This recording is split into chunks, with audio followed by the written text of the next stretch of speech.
प्यारे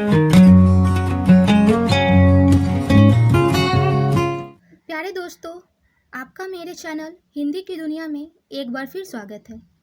कल मैं आपको अनुस्वार और अनुनासिकी में अंतर समझाई थी। आज उससे आगे मैं आपको आगत ध्वनियाँ बताऊंगी। आगत ध्वनियाँ क्या होती है, इससे पहले मैं आपको हिंदी में आगत ध्वनियों की ज़रूरत क्यों पड़ी उस पर थोड़ा चर्चा कर लेती हूँ। हमारी राज्य भाषा हिंदी एक बहुत ही उदार भाषा है, या यूँ कहें तो ये एक ऐसी भाषा है जिसमें विश्व के जितनी भी भाषाएं हैं सबको समाहित करने की शक्ति रखती है। पूरे विश्व में ऐसा कोई भी शब्द नहीं किसी भी भाषा का जिसे हम हिंदी में न लिख पाएं। इसी के कारण हिंदी को एक वैज्ञानिक भाषा भी कहा जाता है। इसी कारण उर्दू के कुछ शब्द या अंग्रेजी के कुछ ऐसे शब्द जिनका उच्चारण हम हिंदी में नहीं कर पा रहे थे, या हिंदी में जब लिख रहे थे तो उसका उच्चारण जैसे अंग्रेजी या उर्दू में होता था उस प्रकार नहीं हो पाता था। इस कारण नागरी प्रचारणी सभा ने आगत ध्वनियों का निर्माण किया। आगत ध्वनियाँ दो प्रकार की हैं, एक आगत स्वर और दूसरा आगत व्यंजन। आगत ध्वनियों को नवनिर्मित ध्वनि या नवीन विकसित ध्वनि भी कहा जाता है। जी दोस्तों, आप बहुत जगह सुनेंगे कि नवनिर्मित ध्वनि ये क्या है या नवीन विकसित ध्वनि ये क्या है। ये दोनों ही आगत ध्वनियाँ ही है। ये इन्हीं के दोनों नाम है। क्यों? क्योंकि ये नवीन नए नए विकसित हुए हैं, इसलिए इन्हों नव विकसित कहा जाता है। ये ध्वनियाँ पहले नहीं थी, कुछ समय पहले ही इसका निर्माण किया गया है। या नवनिर्मित ध्वनि फिर वही चीज़, मतलब आगत ध्वनियों को ही नवनिर्मित ध्वनि भी कहा जाता है और नवीन विकसित ध्वनि भी कहा जाता है। अब हम लोग आगत स्वर के बारे में पढ़ेंगे कि आगत स्वर का प्रयोग क्यों किया गया। अगर हम परिभाषा की बात करें तो अंग्रेजी के शब्दों का शुद्ध रूप हिंदी में लिखने के लिए अ का प्रयोग होता है।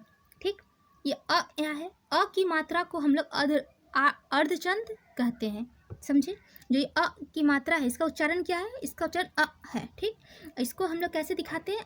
अर्धचंद के द्वारा दिखाते हैं। ये चांद बिंदु नहीं है, देखिए ऐसा होता है। इसमें चांद तो है लेकिन इसके ऊपर क्या नहीं, बिंद नहीं है। अगर ये बिंदी हो जाएगी तो क्या हो जाएगा? ये अनुनासिक हो जाएगा। लेकिन अगर इसे हम बिंदी हटा दें, ये क्या है? ये अर्धचंद है सिर्फ।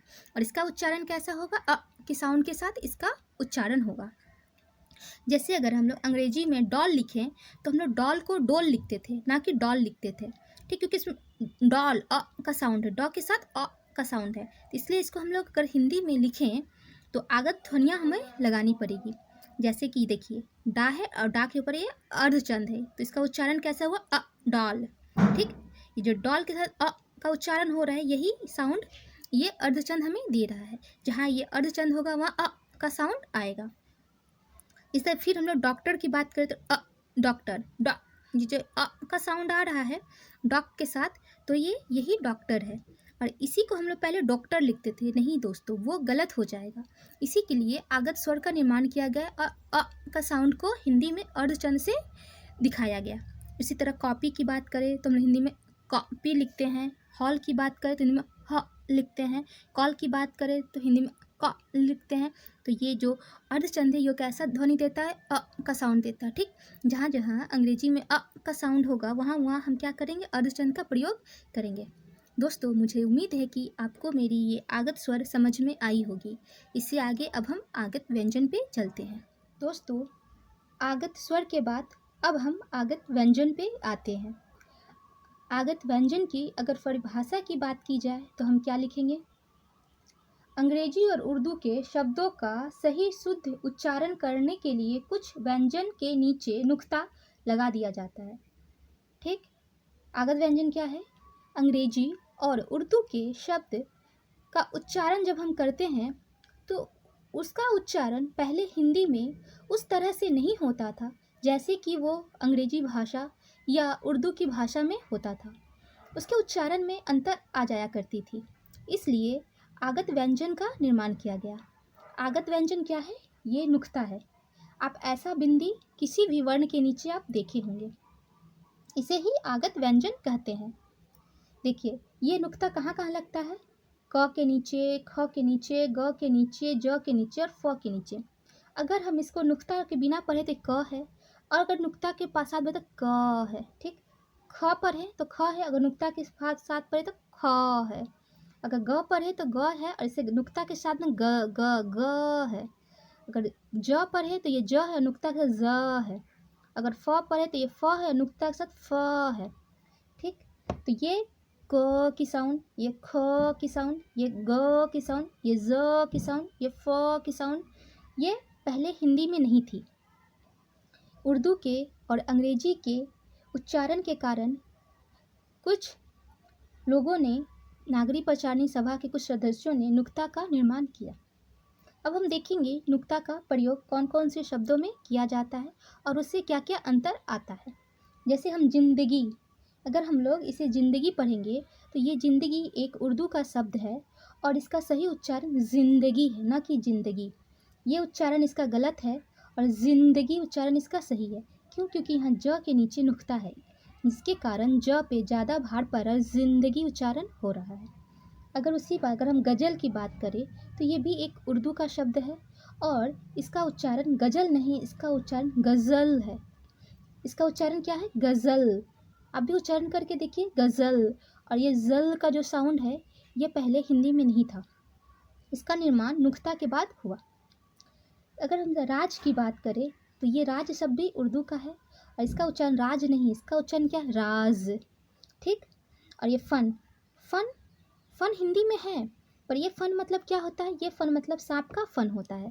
ठीक, और एक उर्दू का फन है, इसका उच्चारण फन नहीं, इसका फन है।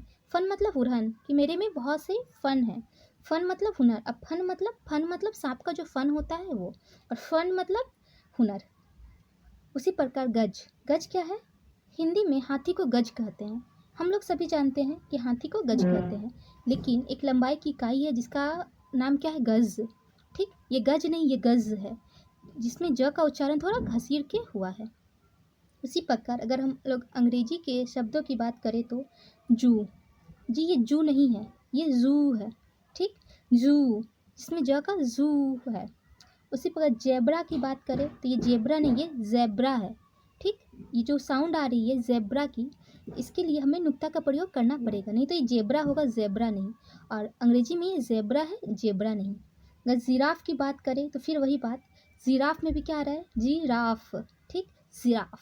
इसको नहीं तो अगर हम लोग हिंदी में पढ़ते बिना नुक्ता का तो जिराफ कहते, जी नहीं, ये जिराफ नहीं है, ये क्या है? ये जिराफ है।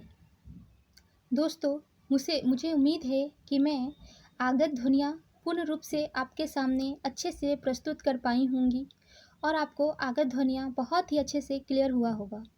अगर आपको मेरी बनाई हुई वीडियो पसंद आती है, अगर आपको मेरा चैनल अच्छा लगता है तो इसे सब्सक्राइब करें और मेरे चैनल को आगे बढ़ाएं, इसे प्रोत्साहित करें और लाइक करें और इसे शेयर करना बिल्कुल ना भूलें। इसी के साथ थैंक यू। कल फिर मिलते हैं।